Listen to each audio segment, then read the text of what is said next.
Hello दोस्तों। अगर कोई Amazon पर अपना सामान बेचना चाहता है तो सबसे पहला और सबसे कंफ्यूजिंग सवाल जो दिमाग में आता है वो है जीएसटी को लेकर। आज हम इसी उलझन को हमेशा के लिए सुलझाने वाले हैं। तो चलिए शुरू करते हैं। तो वो एक सवाल क्या है जो हर नए अमेज़न सेलर को सबसे पहले परेशान करता है? आइए इस पर बात करते हैं। सवाल बहुत सीधा है। क्या अमेज़न पर बेचने के लिए जीएसटी नंबर लेना ज़रूरी है? अब इंटरनेट पर देखिए तो 100 तरह की बातें मिलेंगी, जिससे ये समझना और भी मुश्किल हो जाता है कि आखिर सच क्या है। आज हम इसे बिल्कुल साफ कर देंगे। तो इसका सीधा साधा जवाब क्या है? इसका जवाब छिपा है ऑनलाइन और ऑफलाइन बिजनेस के नियमों के एक बहुत बड़े अंतर में। और यही वो फर्क है जिसे समझना सबसे ज़रूरी है। देखिए, जो ऑफलाइन दुकानें होती हैं, मतलब जो हमारे आसपास की दुकानें हैं, उनके लिए जीएसटी तब ज़रूरी होता है जब उनकी साल की कमाई यानी टर्नओवर 20 लाख रुपए जैसी एक लिमिट को पार कर जाती है। लेकिन Amazon जैसे ऑनलाइन प्लेटफॉर्म पर यह नियम बिल्कुल लागू नहीं होता। वहां पर पहली सेल से ही जीएसटी अनिवार्य है, चाहे वो बिक्री सिर्फ 1 रुपए की ही क्यों ना हो। लेकिन सवाल ये है कि ऐसा क्यों है? ऑनलाइन बेचने वालों के लिए इतने सख्त नियम क्यों हैं? इसके पीछे कुछ बहुत ही सॉलिड कानूनी वजह हैं। चलिए उन्हें एक एक करके समझते हैं। कानून की भाषा में Amazon को एक ई-कॉमर्स ऑपरेटर कहा जाता है, मतलब एक ऑनलाइन बाजार। और नियम साफ कहता है कि जो कोई भी इस तरह के ऑनलाइन बाजार पर अपना सामान बेचेगा, उसे जीएसटी के लिए रजिस्टर करना ही होगा। ये कंपलसरी है। अब आते हैं दूसरी बड़ी वजह पर, और वो है इंटरस्टेट सप्लाई। अमेज़न पर बेचने का सीधा सा मतलब है कि सामान पूरे भारत में कहीं भी खरीदा जा सकता है। और यहीं से एक और ज़रूरी नियम सामने आता है। इसे एक छोटे से उदाहरण से समझते हैं। मान लीजिए कोई दिल्ली में बैठकर Amazon पर एक प्रोडक्ट लिस्ट करता है। अब मुंबई में बैठे किसी ग्राहक ने उसे खरीद लिया। बस जैसे ये हुआ, ये लेनदेन एक इंटरस्टेट सप्लाई बन गया, यानी एक राज्य से दूसरे राज्य में बिक्री। और जीएसटी कानून के हिसाब से हर इंटरस्टेट सप्लाई पर जीएसटी अनिवार्य है, टर्नओवर चाहे जो भी हो।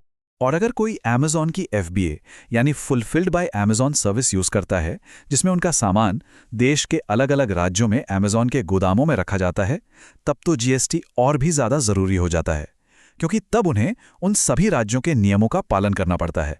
तो अब तक तो नियम साफ हो गए हैं। चलिए अब जीएसटी को लेकर फैली कुछ सबसे बड़ी गलतफहमियों को दूर करते हैं और सच को जानते हैं। ये शायद सबसे कॉमन मिथक है। ज़्यादातर लोगों को यही लगता है कि जब तक उनकी बिक्री एक खास लिमिट तक नहीं पहुंच जाती, उन्हें जीएसटी की चिंता करने की कोई ज़रूरत नहीं है। लेकिन जैसा हमने अभी अभी देखा, ये बात Amazon पर बेचने वालों के लिए बिल्कुल सच नहीं है। ऑनलाइन मार्केटप्लेस पर टर्नओवर वाली लिमिट लागू नहीं होती। पहली सेल से ही जीएसटी चाहिए। दूसरा मिथक ये है कि शायद ये नियम सिर्फ बड़ी कंपनियों के लिए हैं, और अगर कोई अकेला व्यक्ति, मतलब एक इंडिविजुअल सेलर है, तो वो बिना जीएसटी के काम कर सकता है। ये भी एक बहुत बड़ी गलतफहमी है। देखिए, जीएसटी कानून को इस बात से कोई फर्क नहीं पड़ता कि बेचने वाला एक अकेला इंसान है या एक कंपनी। अगर ऑनलाइन बेचा जा रहा है तो जीएसटी की जरूरत है, बात खत्म। और इसी से जुड़ा है हमारा तीसरा मिथक, ये धारणा कि सिर्फ रजिस्टर्ड कंपनीज जैसे प्राइवेट लिमिटेड वगैरह को ही जीएसटी चाहिए होता है। और अंत में ये भी बिल्कुल गलत है। Amazon पर कोई भी टैक्सेबल सामान बेचने के लिए, चाहे सेलर एक इंडिविजुअल हो या एक बहुत बड़ी कंपनी, जीएसटी नंबर होना ही चाहिए। इसमें कोई छूट नहीं है। तो ठीक है, अब जब नियम एकदम साफ हैं, तो अगला सवाल ये उठता है कि शुरुआत कैसे की जाए। चलिए देखते हैं कि कैसे आसानी से जीएसटी के नियमों का पालन करके अपना Amazon बिजनेस शुरू किया जा सकता है। अच्छी खबर ये है कि ये प्रोसेस उतना भी मुश्किल नहीं है जितना सुनने में लगता है। इसके लिए बस कुछ बेसिक डॉक्यूमेंट्स की ज़रूरत होती है। पैन कार्ड, आधार कार्ड, बिजनेस के पते का कोई प्रूफ और एक बैंक अकाउंट। और सबसे बढ़िया बात, सरकारी पोर्टल पर जीएसटी रजिस्ट्रेशन की कोई फीस नहीं लगती। जी हाँ, ये बिल्कुल मुफ्त है। अगर किसी प्रोफेशनल से मदद ली जाती है तो वो अपनी फीस ले सकते हैं, लेकिन सरकार की तरफ से कोई चार्ज नहीं है। हाँ, एक बात याद रखना बहुत ज़रूरी है। रजिस्ट्रेशन तो सिर्फ पहला कदम है। इसके बाद हर महीने जीएसटी रिटर्न फाइल करना होता है, और अगर किसी महीने कोई सेल नहीं भी हुई है तब भी नील रिटर्न फाइल करना ज़रूरी है, वरना पेनल्टी लग सकती है। देखिए, जीएसटी को सिर्फ एक मजबूरी की तरह नहीं देखना चाहिए। ये असल में बिजनेस को प्रोफेशनल तरीके से आगे बढ़ाने का एक जबरदस्त टूल है। इससे आप कानूनी इनवॉइस बना सकते हैं, दूसरे बिजनेस को अपना सामान बेच सकते हैं और इनपुट टैक्स क्रेडिट क्लेम कर सकते हैं।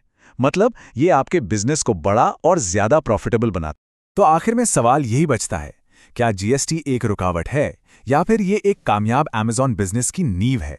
हमारा मानना है कि ये नींव है। अगर सही नजरिए से देखा जाए तो जीएसटी सिर्फ एक नियम नहीं, बल्कि बिजनेस को आगे बढ़ाने का एक बहुत ही पावरफुल जरिया है।